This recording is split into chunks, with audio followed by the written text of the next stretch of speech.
నమస్తే, నేను మధు. నటుడు ప్రకాష్ రాజ్ ఈ మధ్య కాలంలో చూస్తే ప్రభుత్వాన్ని ప్రశ్నించడంలో, రాజకీయాలను విమర్శించడంలో ఆయన ముందుంటున్నారు. మరి ముఖ్యంగా సోషల్ మీడియాలో ఆయన వ్యాఖ్యలు వైరల్ అవుతున్నాయి కూడా. కానీ ఇప్పుడు చేసిన వ్యాఖ్యలు మాత్రం మొత్తం భారతదేశాన్ని స్పందించేలా చేసింది. అసలు ఏమన్నారు ఏంటి ఈరోజు మనం తెలుసుకుందాం. ప్రస్తుతం మనతో పాటు ఉన్నారు senior journalist doctor Durga Vadlamani గారు. వారిని అడిగి మరిన్ని విషయాలను తెలుసుకుందాం. నమస్కారం మేడం. మేడం, ప్రకాష్ రాజ్ గారు సోషల్ మీడియాలో ఎప్పుడు యాక్టివ్గా ఉంటారు. ప్రభుత్వాన్ని ప్రశ్నించడం, రాజకీయాలని విమర్శించడం ఇలాంటివి చేస్తూనే ఉంటారు. కానీ ఇప్పుడు చేసిన వ్యాఖ్యలు మాత్రం మొత్తం దుమారం రేపుతున్నాయి. భారతదేశం మొత్తం స్పందించాల్సి వస్తుంది. అసలు ఏం జరిగింది మేడం? మీకు గుర్తుందా, మొన్న ఈ మధ్యన వాళ్ళ అమ్మగారు పోతే ఆయన చర్చ్ మాస్లో పాల్గొన్నారు. దాని మీద మనం పాజిటివ్గా మాట్లాడాం. కానీ ఒక విషయం, మనం అంటే ప్రకాష్ రాజ్ని ఏం అనలేదు, కానీ మోదీ తల్లిగారు పోయినప్పుడు ప్రకాష్ రాజ్ విమర్శించారు. మన కొంతమంది ప్రశ్నించారు, మీరు సమర్థిస్తున్నారు కానీ అతను దానికి అర్హుడా అని. మీకు గుర్తుంటే కనుక. కాకపోతే ఏంటంటే మనం ఒక మనిషిగా మాట్లాడతాం. అతను ఎలాంటి వాడైనా అవతలి వాడు మనకు అనవసరం. ఇవాళ ఒక ప్రైవేట్ ఈవెంట్లో ప్రకాష్ రాజ్ మాట్లాడుతున్నాడు. రామలక్ష్మణులు ఉత్తరాదికి చెందిన వాళ్ళు, వాళ్ళ వలస కూలీలుగా దక్షిణ దేశానికి వచ్చారు. వచ్చినప్పుడు ఒక పొలంలో వాళ్ళు పళ్ళు దొంగిలించారు. అది రావణుడు అనే ఒక గిరిజనుడి పొలం. సో ఆ పళ్ళు తిన్నందుకు అక్కడ ఉండే శూర్పణఖ జిఎస్టీతో కలిపి ఆ పళ్ళకి $2,000 ఇమ్మని అడిగింది.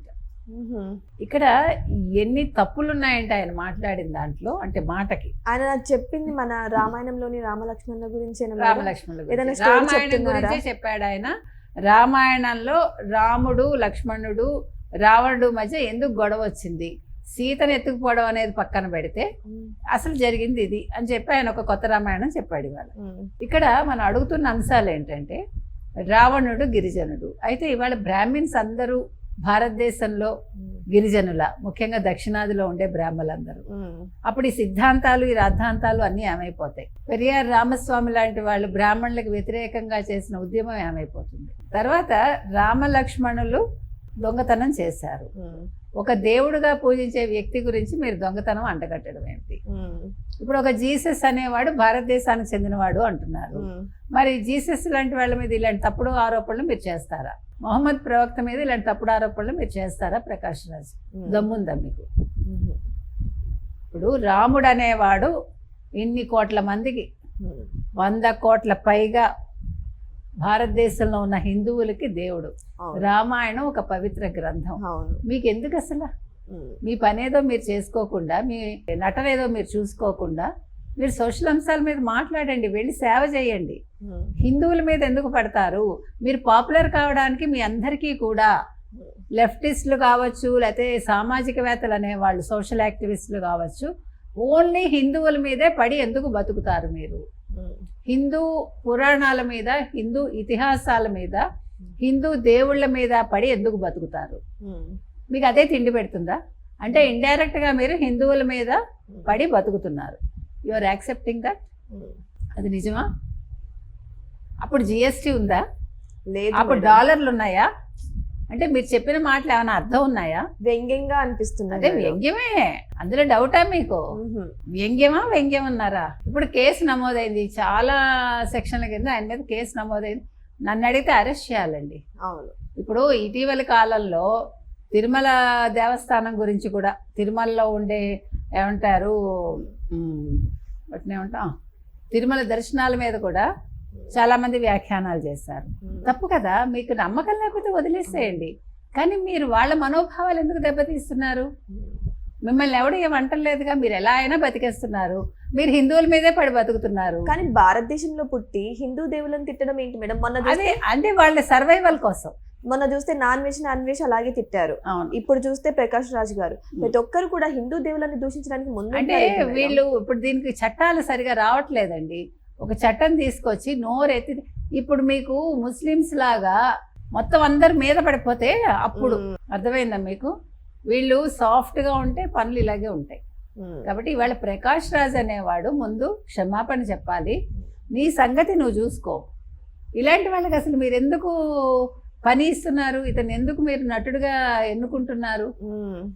ముఖ్యంగా తెలుగు ఇండస్ట్రీలో ఇతను ఎందుకు రాణిస్తున్నారు? ఎందుకు తెలుగు వాళ్ళని తిడతాడు? కొంతమంది మీద వ్యాఖ్యలు చేస్తాడు, కొంతమంది నటుల మీద, తెలుగు నటుల మీద.